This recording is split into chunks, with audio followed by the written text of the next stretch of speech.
नमस्कार दोस्तों, स्वागत है आप सभी का एक बार फिर से सरदाना ट्यूटोरियल पर। और मैं अंकित मालवी, आप लोगों का जीएस गुरु। देखिए, जीएस में अगर हम बात करें तो हमारा जो टॉपिक चल रहा है वो चल रहा है आपका हिस्ट्री। और हिस्ट्री में हम बात करें मॉडर्न इंडियन हिस्ट्री की, आधुनिक भारतीय इतिहास की। तो देखिए, अभी आधुनिक भारतीय इतिहास में हम आज से स्टार्ट करेंगे लेक्चर 3 या लेक्चर 3।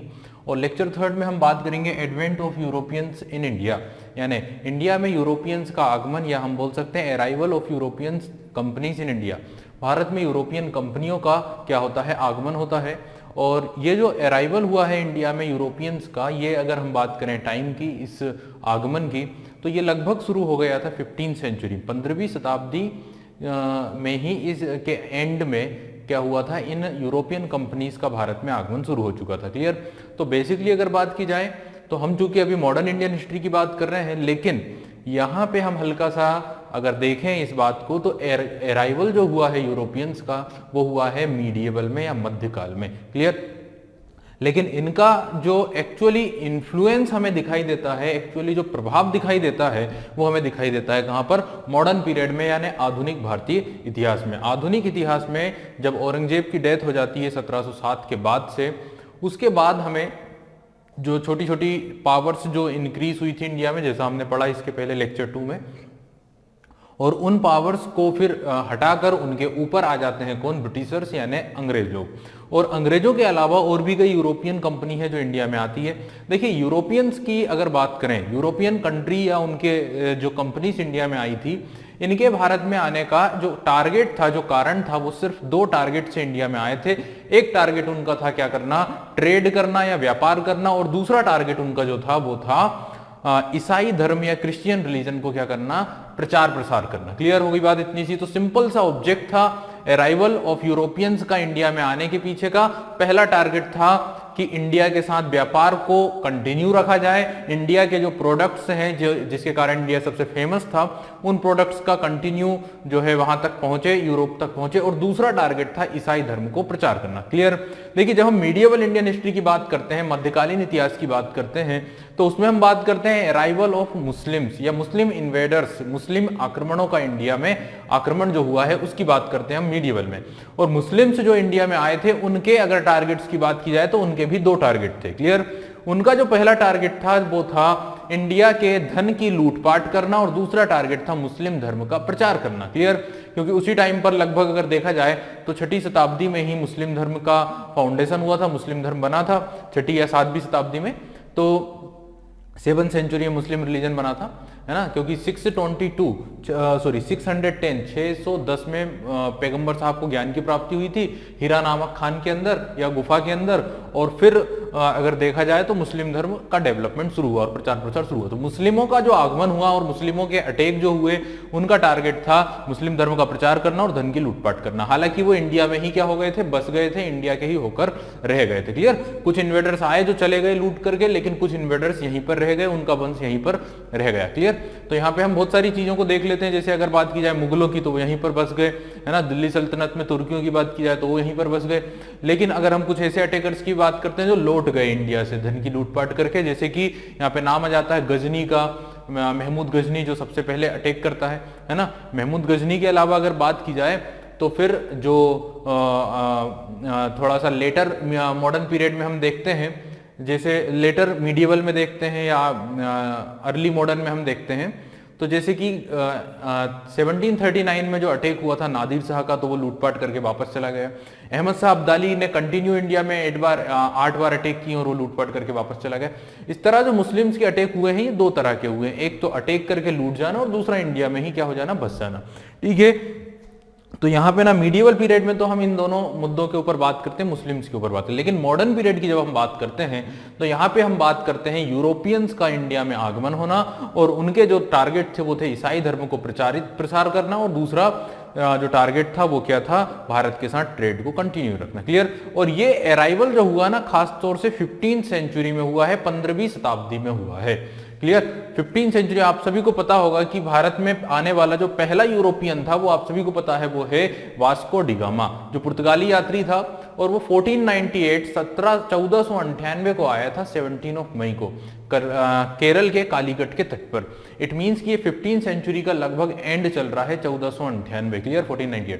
तो यहाँ पे देखा जाए 15 सेंचुरी में ही क्यों अराइवल हुआ है यूरोपियंस का, अगर इस मुद्दे पर अगर गौर किया जाए तो देखिए इसका जो बेसिकली कारण था ना वो ये था कि इंडिया का जो ट्रेड था वो चलता था यूरोप के साथ, इंडिया के प्रोडक्ट्स यूरोप तक पहुंचते थे, लेकिन जिस रूट से ये सारे प्रोडक्ट पहुंचते थे वो रूट जो था वो इस तरह का रूट था कि सबसे पहले आप जो है अरब सागर को क्रॉस करके पहुंचते हैं रेड सी से गल्फ ऑफ पर्सिया, और पर्सिया से फिर आप पहुंचते हैं मेडिटेरियन सी, और मेडिटेरियन सी से फिर आ जाता है स्पेन, और स्पेन के बाद इंडिया के प्रोडक्ट्स पूरे यूरोप में सर्कुलेट होते थे। तो यहाँ पे इंडियन प्रोडक्ट्स को पहुंचाने वाला जो रास्ता था वो अरब सागर के बाद लाल सागर, पर्सिया की खाड़ी, भूमध्य सागर, तुर्की, स्पेन, तुर्की के बाद स्पेन, और स्पेन के बाद पूरा यूरोप, क्लियर। यानी भारत के प्रोडक्ट्स में भारत के माल को यूरोप तक पहुंचाने में एक नाम आ जाता है यूरोप की कौन सी कंट्री, स्पेन, है ना। तो वेनिस बहुत बड़ा सौदागर था इंडिया के प्रोडक्ट्स का, और इसीलिए स्पेन काफी संपन्न हो चुका था, काफी वेलफेयर हो चुका था, काफी संपन्नता आ चुकी थी स्पेन में, और उसका कारण यह था कि वही एक कंट्री थी जो इंडिया के प्रोडक्ट्स को पूरे यूरोप में डिस्ट्रीब्यूट करती थी। अब अच्छा, ऐसी क्या जरूरत थी यूरोपियन को इंडियन प्रोडक्ट्स की, तो यहाँ पे सबसे बड़ी जो डिमांड थी इंडिया के प्रोडक्ट्स की उसमें आते हैं इंडिया के स्पाइसेस यानी इंडिया के मसाले। क्योंकि यूरोप एक कोल्ड रीजन में आता है, आप देखेंगे वर्ल्ड के नक्शे में तो यूरोप एकदम पोल, जो नॉर्थ पोल है उसके नियरली होता है, उसके पास में होता है ना। तो हायर लेटीट्यूड वाले रीजन में जाता है, उच्च अक्षांश वाले स्थानों पर, इस कारण वहां पे ठंड काफी पड़ती है, और ठंड वाले क्षेत्रों में जो ठंड का मौसम होता है उस समय ये लोग खासतौर से मीट या मांस पर निर्भर रहते हैं, जिससे उन्हें गर्माहट फील हो, और मीट जो उबला हुआ मांस वो खाते थे उसके लिए उन्हें जरूरत होती थी मसालों की, और उसमें सबसे महत्वपूर्ण होता है काली मिर्ची, और काली मिर्च जो होते थे वो इंडिया से क्या किया जाता था, ट्रेड किया जाता था। क्लियर होगी बात इतनी। तो इंडिया के मसालों पर निर्भर था पूरा यूरोप, और ये जो ट्रेड थी ये इस रास्ते से होती थी। आप लोग वर्ल्ड के नक्शे में समझ सकते हैं किस तरह से ये लोग इंडिया आते थे। हालांकि इंडिया में आने के दो रास्ते थे, एक जो था जमीनी मार्ग भी था और एक सी रूट भी था। सी रूट मैंने आप लोग बताया कहां से, तो स्पेन, तुर्की, भूमध्य सागर, इसके बाद मेडिटेरियन सी से होते हुए गल्फ ऑफ पर्सिया, रेड सी, अरब सी, और अरेबियन सी के बाद इंडिया। ये हो गया आपका, है ना। अगर हम बात करें लैंड रूट की, तो लैंड रूट में तुर्की से होते हुए अगर हम बात करें तो जो पूरा मिडिल ईस्ट आता है, जो मिडिल एशिया आता है, अगर हम उसमें इंटर करते हैं तो ईरान, इराक, अफगानिस्तान में एक पास आता है जिसका नाम है खैबर पास, और खैबर पास से ये पाकिस्तान से हम आ जाते हैं सिंध, और फिर वहां से भारत के उत्तर पश्चिम क्षेत्र में हम इंटर कर सकते हैं लैंड रूट से, है ना। तो पहली अगर बात की जाए ना तो लैंड रूट से भी यूरोपियंस आए हैं, जैसे जॉन मिल्डन हॉल, ये एक ब्रिटिशर था जो इस लैंड रूट से इंडिया आ चुका था, क्लियर। तो जमीनी मार्ग भी था, और सी रूट जो था वो मैंने आप लोगों को बताया। अब ऐसी क्या प्रॉब्लम हुई कि सी रूट से ट्रेड होता था, फिर क्या प्रॉब्लम हो गई कि सी रूट से ट्रेड होना बंद हो गया और दूसरा रास्ता खोजने की जरूरत पड़ गई, क्लियर। देखिए इंडिया के जो प्रोडक्ट्स थे ना वो यूरोप तक पहुंचना बंद हो चुके थे, क्लियर, 15 सेंचुरी में, 15वीं शताब्दी में, और इसी कारण इंडिया को तक पहुंचने के लिए एक नए रास्ते की जरूरत पड़ी थी।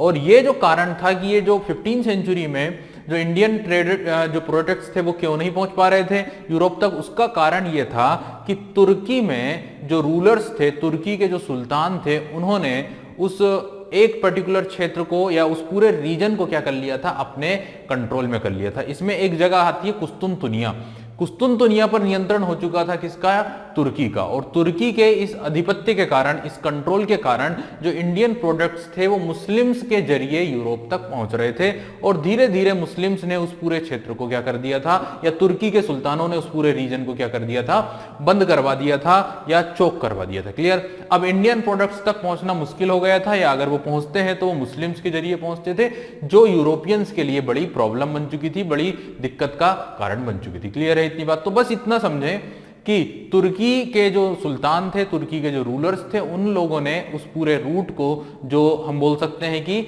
आधा सी रूट था आधा लैंड रूट था, क्योंकि आपको पहले अरेबियन सी से इंटर करना होगा, और अरेबियन सी से रेड सी, और गल्फ ऑफ पर्सिया से मेडिटेरियन सी, है ना। तो यहाँ पे बीच बीच में लैंड रूट भी आता है, और फिर आपका आ जाता है मेडिटेरियन सी से तुर्की, और तुर्की से स्पेन वाला रास्ता था। अभी क्या हुआ कि जब ये रूट बंद हो गया तो यहाँ पे दो कंट्री थी जिनकी बहुत बड़ी डिमांड थी इंडिया तक पहुंचने की, जो सबसे बड़े दौड़ में शामिल थे, जो एक दूसरे के राइवल थे कि किसी भी तरह से एक नया रास्ता ढूंढा जाए इंडिया तक पहुंचने का। क्लियर? दो कंट्री। देखिए, एक तो आपका आ जाता है स्पेन, क्योंकि वो पहले से ही ट्रेड में लगा हुआ था और अब उनका ट्रेड बंद हो गया तो अब उन्हें इमीडिएटली काफी स्पीडली उन्हें इंडिया के नए रास्ते की जरूरत थी। और दूसरा जो देश था वो था पुर्तगाल, क्योंकि पुर्तगाल कई दिनों से ये चाहता था कि किसी भी तरह से वो इस पूरे व्यापार का सौदागर बने, क्योंकि इस पूरे व्यापार का सौदागर कौन था? स्पेन था। और वो अब चाहते थे कि वो इस पूरे इंडियन ट्रेडर्स के क्या बने? ट्रेड के सौदागर बने। क्लियर? स्पेन को हटाकर वो खुद चाहते थे। अब यहाँ पे ये दो प्रतिद्वंदी हो गए हैं, एक स्पेन और दूसरा पुर्तगाल। और यहाँ पे पुर्तगाली जो बात की जाए तो पुर्तगाल ने यहाँ पे बाजी मारी है, और पुर्तगाल के बाजी मारने के पीछे जो कारण था वो थे वहां के प्रिंस, जिसने एक महत्वपूर्ण भूमिका निभाई इंडिया के रास्ते को ढूंढने के लिए। तो इंडिया के रास्ते को ढूंढने में सबसे महत्वपूर्ण भूमिका अगर किसी ने निभाई है, द मोस्ट इंपोर्टेंट रोल अगर किसी ने निभाया है, तो was the prince of Portuguese. पुर्तगाल के ही एक प्रिंस थे जिनका नाम था प्रिंस हेनरी। और प्रिंस हेनरी ने चूंकि अपना पूरा जीवन ही व्यतीत कर दिया इंडिया का रास्ता ढूंढने के लिए, ऐसा इतिहासकार बताते हैं, इसलिए उन्हें कहा जाता है Prince Henry the navigator. Prince Henry the navigator. Navigator का मतलब होता है जो सी रूट यानी समुद्र के रास्ते को खोजता हो। क्लियर होगी बात इतनी? चलिए, इसीलिए चूंकि इन्होंने अपना पूरा जीवन व्यतीत किया, इसीलिए सबसे पहले इंडिया तक पहुंचने की अगर बात की जाए तो वो होते हैं आपके पोर्तुगीज। पुर्तगाली लोग सबसे पहले इंडिया पहुंचे। लेकिन अगर हम बात करें ना रिलेशनशिप की या संबंधों की, भारत और यूरोप के संबंधों की अगर बात की जाए तो ये सिर्फ मीडिएवल से ही रिलेटेड नहीं है, ये सिर्फ मॉडर्न से ही रिलेटेड नहीं है, ये एंशियंट से भी संबंधित है। प्राचीन काल से ही भारत और ब्रिटेन के बीच में, भारत और यूरोप के बीच में संबंध थे। और अगर हम काफी अर्ली की बात करें, काफी अर्ली एंशियंट की टाइम की बात करें, तो आप लोग पता है कि इंडस वैली सिविलाइजेशन में भी अगर हम बात करें, सिंधु घाटी सभ्यता के जो के अवशेषों में हमें मेसोपोटामिया की सभ्यता के भी इविडेंस मिलते हैं। यानी इराक तक हमारे रिलेशनशिप क्या थे? बने हुए थे इंडस वैली सिविलाइजेशन के समय। लेकिन जब हम एंशियंट पीरियड की बात करते हैं तो हम देखते हैं कि यूरोपियंस का इंडिया में अटैक हुआ था, और उसमें आप लोगों को पता है कि during the ruling time of Nanda dynasty, Nanda वंश के समय पर जब घनानंद शासन कर रहा था मगध पर, उसी समय 326 क्रिश्चियन बिफोर क्रिश्चियन इरा में 326 बीसीई में इंडिया पर अटैक हुआ था। किसका? अलेक्जेंडर का। अलेक्जेंडर ने इंडिया में अटैक किया था 326 बिफोर क्रिश्चियन इरा में, और इस समय पर मगध के शासक हुआ करते थे घनानंद, जो नंद वंश के ही एक रूलर थे, या नंद वंश के ही दूसरे महत्वपूर्ण रूलर थे, जो आए थे अपने पिता के बाद, जिनका नाम था महापद्मनंद। तो महापद्मनंद के बाद आए थे घनानंद। हालांकि महापद्मनंद के 8 पुत्र थे जो एक के बाद एक राजा बने, लेकिन इंपॉर्टेंट नाम आता है घनानंद का। इतिहास में हम उन्हीं राजाओं के बारे में डिस्कस करते हैं जिनके समय पर कुछ हिस्टोरिकल घटनाएं हुई हो। तो घनानंद के टाइम पर कौन आया था इंडिया में? आया था आपका सिकंदर। और यहीं से अगर बात की जाए तो सिकंदर का भारत में 326 में अटैक होता है पुरु के राजा पोरस के ऊपर, और फिर इंडिया की अंदर की ओर वो एंटर करता है। वो सारी हिस्ट्री हमने डिस्कस की है, किस तरह से वो इंडिया में आता है। वो कई नदियों को पार करता है, सिंधु नदी को पार करता है। इसके अलावा अगर बात करें तो झेलम नदी को पार करता है, वहीं पर उसका युद्ध होता है। और फिर और आगे बढ़ता है, चिनाब और रावी नदियों को पार करने के बाद उसके सामने आ जाता है ब्यास, और ब्यास नदी को पार करने से उसकी सेना मना कर देती है, इनकार कर देती है। देन फिर वो वापस लौटता है 325 में। लगभग 16 महीने तक वो इंडिया में रुकता है, और जब वो वापस लौटता है तो उसका एक दल जमीनी मार्ग से जाता है और एक दल समुद्री रास्ते से जाता है। तो यहां से आप लोग समझ गए होंगे कि जमीनी रास्ता भी था और समुद्री रास्ता भी था। क्लियर? तो ये जो था सिकंदर, वो जमीनी रास्ते से वापस लौटता है और जाने से पहले इंडिया की पूरी टेरिटरी को अपने एक आर्म्ड जनरल, अपने एक सेनापति को सौंप देता है, जिसका नाम है सेल्यूकस निकेटर। फिर सेल्यूकस निकेटर के भी रिलेशनशिप बने रहते हैं, या सेल्यूकस निकेटर भी 305 में चंद्रगुप्त मौर्य के समय इंडिया पर अटैक करने आता है।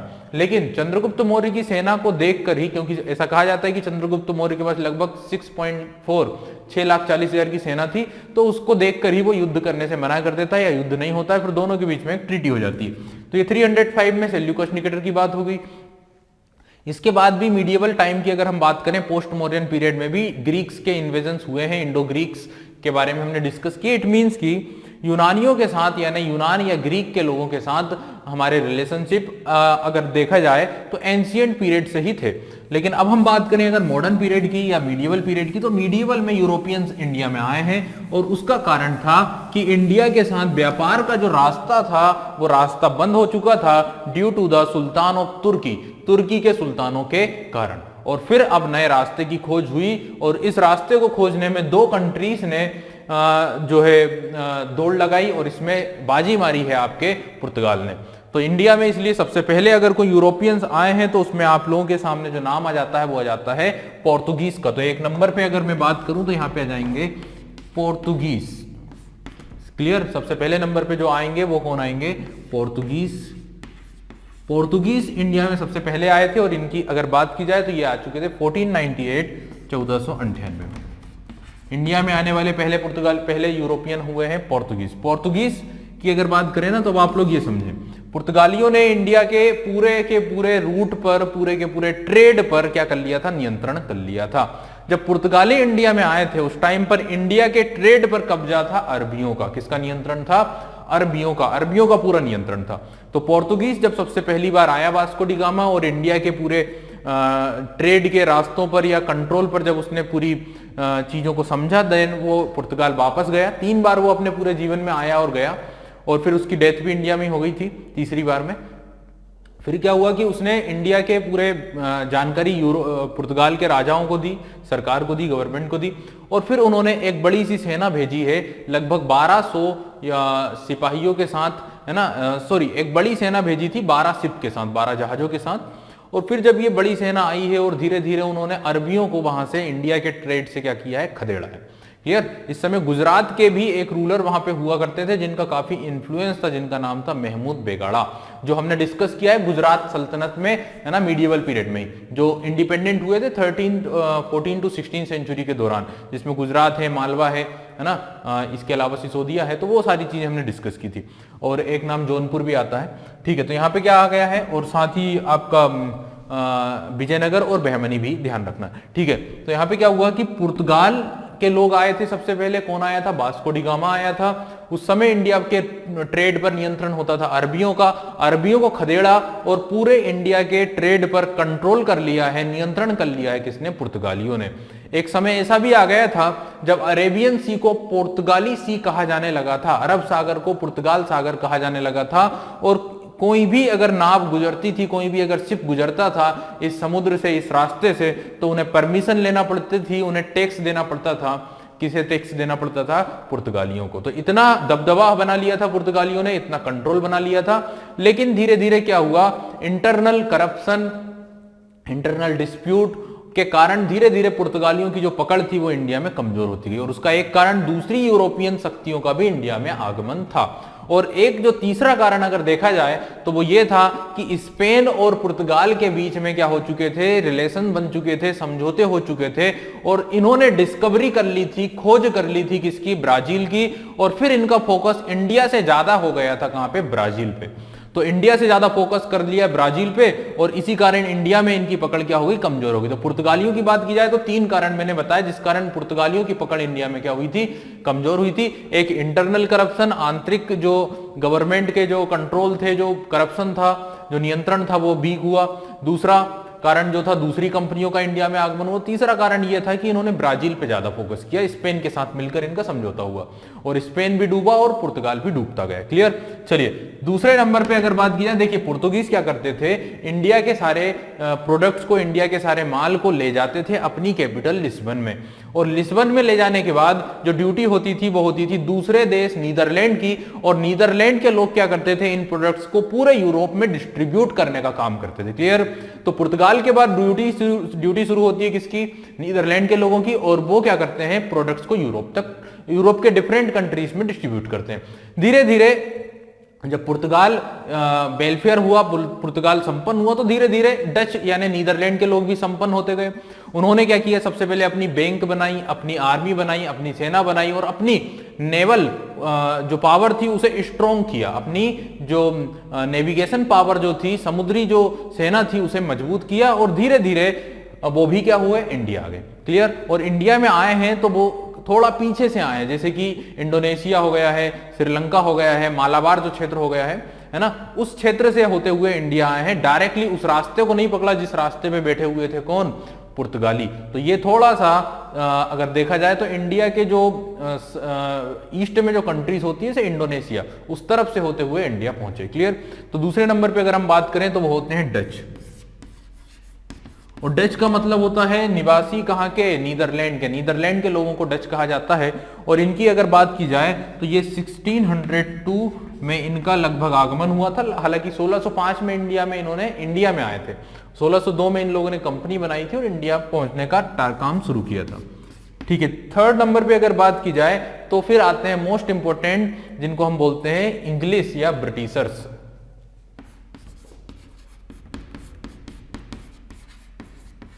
ब्रिटिशर्स की अगर बात की जाए तो तीसरे नंबर पे आते हैं। देखिए डचों की बात करें ना तो डच यानी नीदरलैंड के निवासी जब 1602 में इंडिया में आए, देन फिर इन्होंने क्या किया था कि पुर्तगालियों को धीरे धीरे से रास्ते लगाना शुरू कर दिया था। क्लियर। और इंडिया के ट्रेड पर, इंडिया के व्यापार पर कंट्रोल हो गया था किसका, डचों का। तो डच एक मुख्य शक्ति, एक मुख्य पावर बन चुके थे इंडिया में।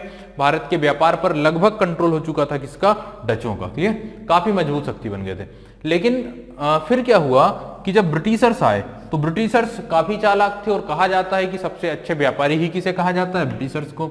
और जब ब्रिटिशर्स आए तो ब्रिटिशर्स ने सबसे पहले धीरे धीरे करके पोर्तुगीज को और डचों को क्या किया है, अपने रास्ते से हटाना शुरू किया। इसमें सबसे ज्यादा हेल्प मिली है ब्रिटिशर्स को किस तरह से, तो सबसे ज्यादा हेल्प मिली है 1717। और अब आप लोगों को क्लियर ही हो गया होगा, सारी कहानी समझ ही गए होंगे जब मैंने आपको टाइम बोल दिया 1717 समझ ही गए आप लोग क्या बात मैंने आप लोगों को बता रहा हूं।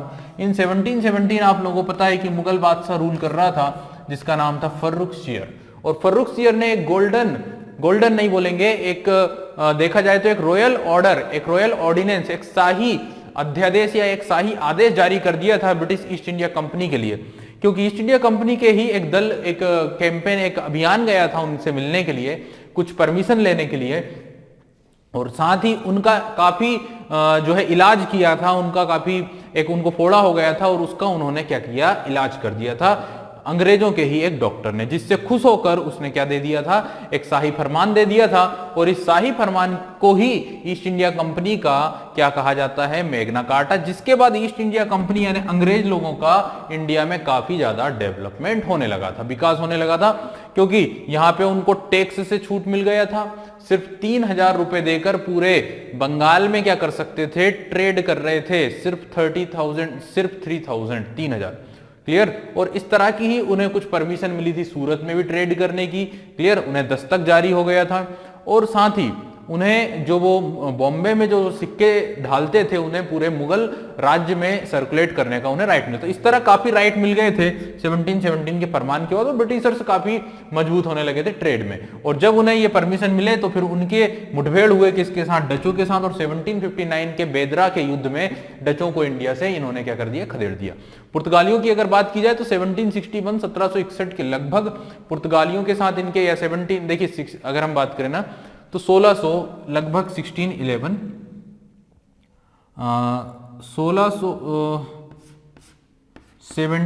1711 या 1712 के लगभग इनका युद्ध हुआ था किसके साथ, पुर्तगालियों के साथ, जिसे हम बोलते हैं बैटल ऑफ स्वाली। और स्वाली के युद्ध के बाद पुर्तगालियों को भी कमजोर या कंट्रोल में कर लिया था किसने, अंग्रेजों ने। और फिर 1761 में जो ट्रीटी हुई, जो संधि हुई, उसके बाद मुंबई इन्हें मिल गया था, बॉम्बे मिल गया था दहेज के रूप में। और इस तरह से पुर्तगाली जो थे वो नियंत्रित हो चुके थे, कंट्रोल में आ चुके थे। और ये सिर्फ और सिर्फ बचे हुए थे इंडिया में, कहां पर, इंडिया में सिर्फ और सिर्फ गोवा, दमन दीव, दादर नगर हवेली वाले क्षेत्र में बचे हुए थे पोर्तुगीज। और डचों की बात की जाए तो 1759 के बेदरा के युद्ध के बाद डचों का इंडिया से खात्मा हो चुका था। क्लियर। अब आ चुके थे ब्रिटिशर्स। और अगर इनकी बात करें ना तो ब्रिटिशर्स जो इंडिया में आए थे, इंग्लिश जो इंडिया में आए थे, वो आए थे 1608 1608 में। अंग्रेजों का इंडिया में आगमन हुआ था 1608 1608 में। और आप सभी को पता है क्योंकि हमने अभी लेक्चर 1 और लेक्चर 2 में जो डिस्कस किया है उसमें हमने कई बार अंग्रेजों के बारे में बात की है, मुगलों के पतन के समय पर। तो आप सभी को पता है 1608 में जो अंग्रेज आए थे एक जहाज पर, हेक्टर नामक एक शिप पर, कैप्टन हॉकिंस जो कैप्टन बनकर आया था वो फिर प्रस्तुत हुआ था दरबार में किसके, तो आप सभी को पता है कि वो जहांगीर के दरबार में उपस्थित हुआ। हालांकि कई परमिशन उसने लेना चाहिए लेकिन वो उन्हें नहीं मिली, जैसे सूरत में कोठी या सूरत में फैक्ट्री बनाने की परमिशन नहीं मिली। और आफ्टर 1613 में उन्हें सूरत में कोठी खोलने की या फैक्ट्री बनाने की परमिशन मिली थी 1613 में, क्लियर। और इस कारण से उन्होंने फिर मुसलीपट्टनम में साउथ इंडिया में अपनी कोठी बनाई थी या सेंटर बनाया। तो इस तरह से हम सारी चीजों को डिस्कस करेंगे। फिर 4th नंबर पे अगर देखा जाए ब्रिटिशर्स के बाद 4थे नंबर पे जो इंडिया में आए थे वो थे डेनिस। डेनिस का मतलब होता है डेनमार्क के लोग, क्लियर। तो 3rd नंबर पे आते हैं हमारे डेनिस। और डेनिस की अगर बात की जाए तो डेनमार्क के लोगों को ही हम क्या बोलते हैं, डेनिस कहते हैं। और ये लोग जो इंडिया में आए हैं ये लोग आए हैं 1616 में 1616 में आए थे डेनिस यानी डेनमार्क के लोग। अब देखिए डेनिस के बाद इनका ज्यादा इंपोर्टेंस नहीं रहा, इनका ज्यादा इन्फ्लुएंस नहीं रहा इंडिया में। और जब इन्होंने देखा कि अंग्रेजों ने पोर्तुगीज और डचों को भी अपने नियंत्रण में कर लिया और साथ ही फ्रेंच को भी अपने कंट्रोल में कर लिया है, तो जितनी भी इन्होंने अपना कंट्रोल बनाया था डेनिस ने, वो भी धीरे धीरे उन्होंने ब्रिटिशर्स को ही बेचकर वो भी क्या हुए, वापस अपने देश में चले गए। अब 5वें नंबर पे जो इंपॉर्टेंट पावर इंडिया में आई है उनको हम बोलते हैं फ्रेंच।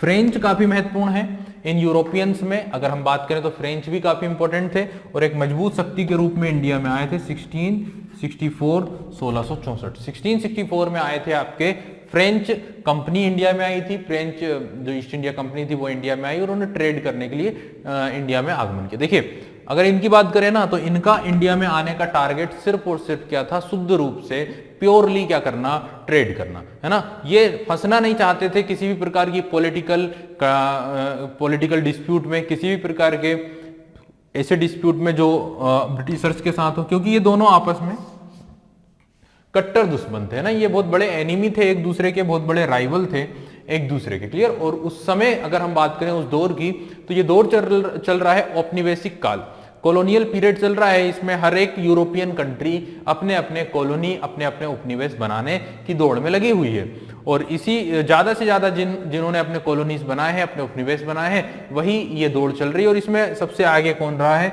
ब्रिटेन रहा है। और उसके पीछे कौन रहा है, फ्रांस रहा है। जहां जहां ब्रिटिशर्स जाते हैं वहां वहां फ्रेंच भी जाते हैं, जहां जहां फ्रेंच जाते हैं वहां ब्रिटिशर्स भी जाते हैं, क्लियर। चलिए तो 5 नंबर पे मैंने बात की फ्रेंच लोगों की जो आए हैं 1664 में। और 6ठे नंबर पे अगर हम बात करें तो एक और कंट्री है जो लोग इंडिया में आए थे जिन्हें हम बोलते हैं स्वीडिश। स्वीडिश का मतलब हो गया स्वीडन के लोग। हालांकि इनका भी ज्यादा इन्फ्लुएंस नहीं है, इनका भी ज्यादा इंपोर्टेंस नहीं है। और 1731 में अगर बात की जाए तो स्वीडिश का इंडिया में आगमन या अराइवल या एडवेंट हुआ था, क्लियर। चलिए तो यहाँ पे 6 कंपनीज की बात कर दी है मैंने, लेकिन 5 हमारे लिए इंपॉर्टेंट है। 5 भी क्यों हमारे लिए, तो सिर्फ 4 लोग हैं जो इंपॉर्टेंट है जहां से क्वेश्चन आते हैं, Portuguese, Dutch, Britishers and French. ये 4 हमारे लिए इंपॉर्टेंट होंगे जहां से क्वेश्चंस हमें एग्जाम में पूछे जाते हैं। और इनके बारे में हमें अच्छे से सारी चीजों को डिस्कस करना होगा। जो जो question exam point of view से इंपॉर्टेंट है उन सारी चीजों को सोचना है, समझना है।